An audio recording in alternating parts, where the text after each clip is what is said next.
Vambora! Começar falando sobre essa situação complicada do nosso Cruz Maltino. O Vasco que ontem, infelizmente, perdeu mais uma partida, dessa vez para o Grêmio, dentro da Arena. Um jogo em que o Grêmio tomou conta das ações durante todos os 90 minutos. O Grêmio termina a partida com 25 finalizações, enquanto o Vasco 5. O Grêmio termina a partida com 9 finalizações no gol do Léo Jardim, enquanto o Vasco com apenas 2 finalizações no goleiro do Grêmio, ou seja, uma disparidade de fato de competitividade gigantesca. O Vasco não entrou em campo ontem dentro da Arena do Grêmio, mais um desempenho horroroso do Vasco da Gama, mais uma atuação vergonhosa dentro do Vasco da Gama.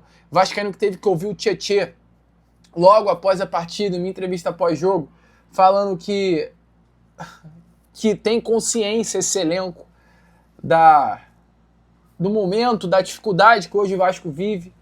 Disse que ainda precisa ter humildade para trabalhar, ficar quietinho, mas assim, amigo vascaíno, sinceramente, as palavras hoje desse atual elenco, elas não me servem mais.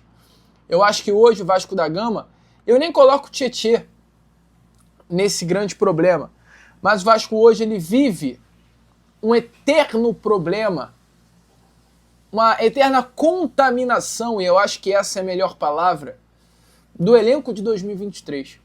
Eu acho que, infelizmente, muito desse atual elenco tem a mentalidade abalada por aquela equipe que lutou contra o rebaixamento de 2023.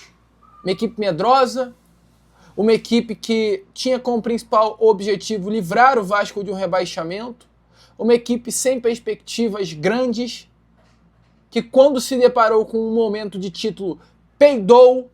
Foi assim em 2024? Ou vocês já esqueceram do vexame daquela equipe que logo após ter livrado o Vasco em 2023, é eliminado numa semifinal de Campeonato Carioca para o Nova Iguaçu dentro do Maracanã?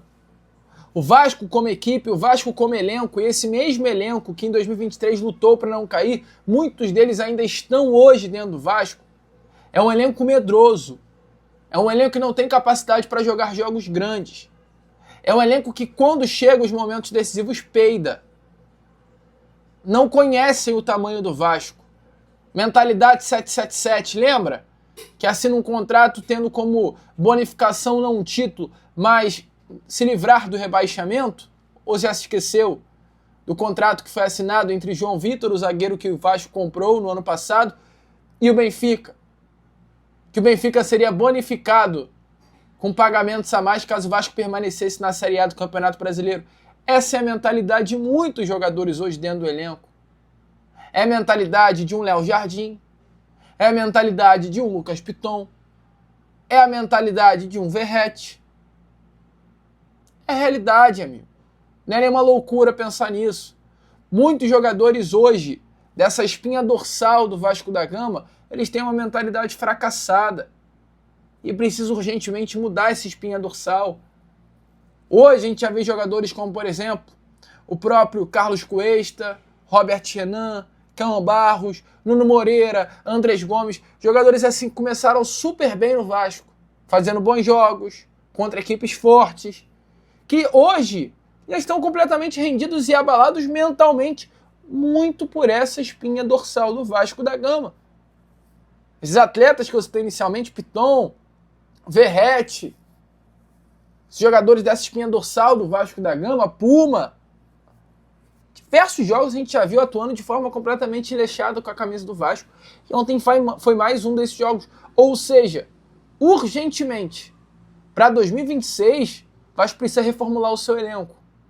Para quem pensou, e eu pensei, que eram contratações pontuais, não é não, amigo. É reformulação total. É mudança geral. Porque hoje o Vasco da Gama é uma equipe contaminada, com um pensamento pequeno. Ontem acho que ficou completamente nítido isso, e o desenrolar do Campeonato Brasileiro também. Com o Vasco que, quando estava na parte de baixo, conseguiu lutar, conquistar 4 vitórias seguidas, chegar ao topo, semifinal de Copa do Brasil, e quando se deparou com uma grandeza, peidou na farofa. Esse foi o Vasco da Gama.